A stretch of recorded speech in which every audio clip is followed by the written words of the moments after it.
Neste vídeo nós vamos falar sobre o Radicalzinho, um personagem muito popular nos dias de hoje. Olha, tem muito radicalzinho andando por aí. Vou apresentar 7 características deste personagem. Mas atenção, o radicalzinho não é a mesma coisa que o radical clássico.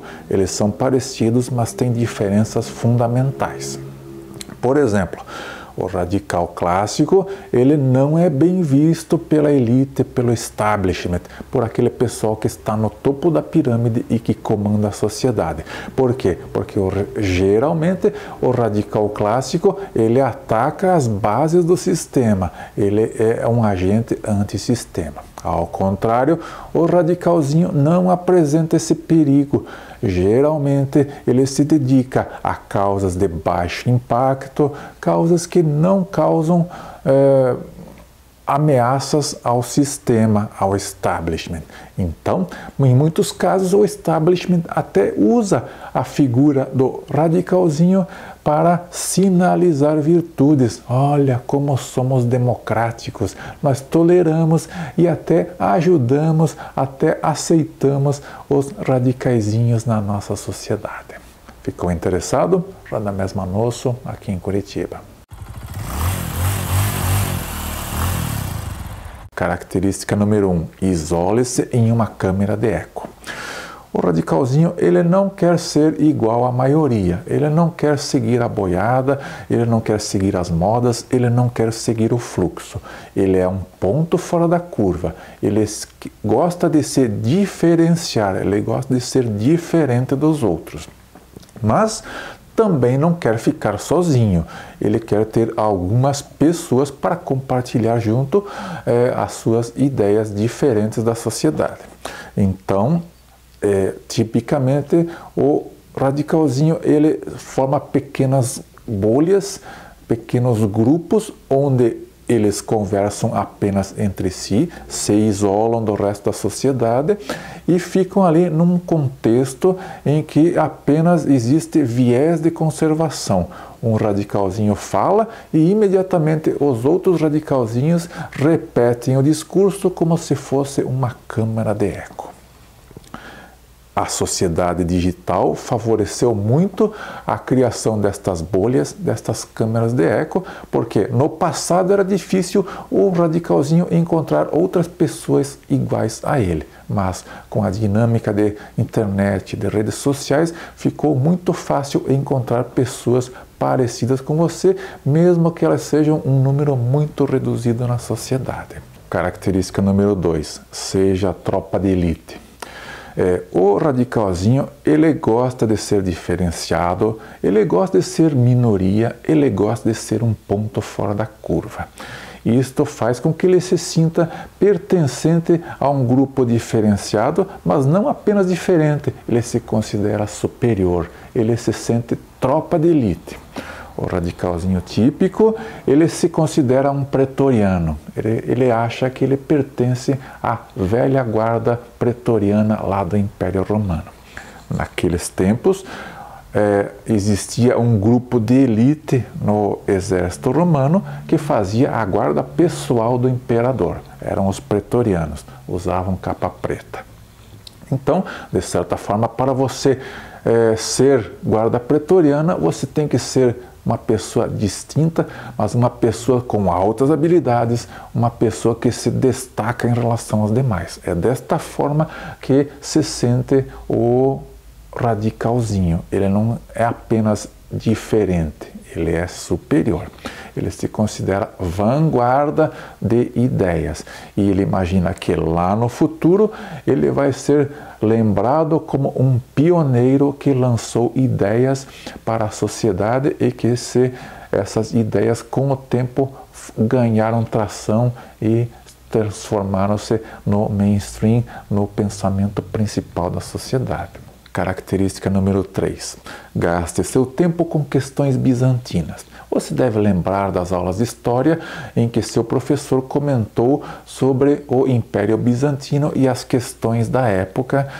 Naquele tempo antigo, os intelectuais da época adoravam gastar o tempo discutindo questões inúteis e fúteis. O exemplo clássico de questão bizantina é a questão do sexo dos anjos. Afinal de contas, os anjos têm sexo? Eles são do sexo masculino ou do feminino? Olha, os radicaizinhos da atualidade também adoram uma questão bizantina. Só para citar um exemplo da atualidade. Afinal de contas, o bigodismo alemão era de esquerda ou de direita? Como devemos nos referir, que pronomes devemos usar com as pessoas não binárias? Característica número 4. Ignore o inimigo, ataque os companheiros. Entre os radicaizinhos é muito comum o fogo amigo. Eles ficam brigando entre si dentro da sua própria bolha.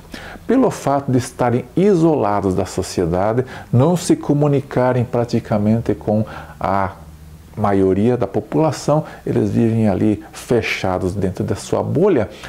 A tendência é que, em vez de gastarem toda a sua energia combatendo o inimigo principal, que está fora da bolha, eles acabam apenas se degladiando uns com os outros dentro de sua própria bolha. Um exemplo clássico aí é o Partido Comunista Brasileiro, o original lá de 1922, que com o tempo, devido a disputas internas, acabou se seccionando, se dividindo em 3 partidos que existem até hoje e estão registrados no TSE, o PCB, o PCdoB e o Cidadania. Originalmente era um partido comunista. Característica número 5. Espalhe teorias da conspiração. Um radicalzinho adora uma teoria da conspiração. E o que seria isso? Seria uma explicação para um problema da realidade baseada naquelas ideias bastante específicas e esdrúxulas que o radicalzinho cultiva ali na sua bolha própria. Então, o poder de sedução de uma teoria da conspiração para o radicalzinho é o fato de que essa teoria casa perfeitamente com a sua visão de mundo bastante específica, não importando a opinião dos demais, não importando o senso comum. Característica número 6. Desenvolva um vocabulário próprio. Olha, uma das primeiras coisas que acontece quando um radicalzinho entra em uma bolha é a assimilação do vocabulário próprio dessa bolha. Toda bolha de radicaizinhos tem uma linguagem específica, um conjunto de palavras que caracteriza aquele grupo, que eles entendem muito bem e que as pessoas de fora geralmente ficam boiando sem saber exatamente o significado específico daquela linguagem. Esta linguagem própria, ela tem uma característica de marcador de identidade. Usar aquelas palavras significa passar para os outros membros do grupo que você domina aquela linguagem, logo você faz parte daquela bolha de radicaizinhos. Característica número 7. Adote marcadores de identidade. O que é um marcador de identidade? É um comportamento, é um trejeito, é uma moda, é uma forma de agir que permite ao radicalzinho ser facilmente identificado pelos demais da sociedade. É uma diferenciação que ele adota para ficar bem reconhecido como pertencente a um grupo que é diferenciado em relação ao grosso da sociedade. Vamos lembrar aí de alguns grupos juvenis do passado recente. Vamos lembrar dos hippies, vamos lembrar dos punks, dos emos, dos góticos, do K-pop atual, do pop coreano. Olha, cada um desses grupos juvenis, eles têm alguns trejeitos, eles seguem uma determinada moda, eles usam um determinado corte de cabelo, uma linguagem específica. Toda essa diferenciação que nos permite facilmente identificá-los como um grupo da sociedade são os seus marcadores de identidade. E o radicalzinho gosta ainda daqueles marcadores de identidade que, de certa forma, desafiam o grosso da sociedade, desafiam a maioria. Eu lembro que lá no passado, O jovem que usava cabelo comprido, ele era bastante criticado pelos mais velhos, que adotavam cortes de cabelo bastante curtos, e isto era usado como uma forma de desafiar os mais velhos. Então, o marcador de identidade, além de caracterizar o radicalzinho, ele ainda funciona como uma espécie de desafio à ordem vigente. E aí, a partir dessas características que eu citei aqui, você reconheceu algum radicalzinho aí no seu cotidiano? Ou quem sabe, talvez você mesmo tenha algumas características de radicalzinho?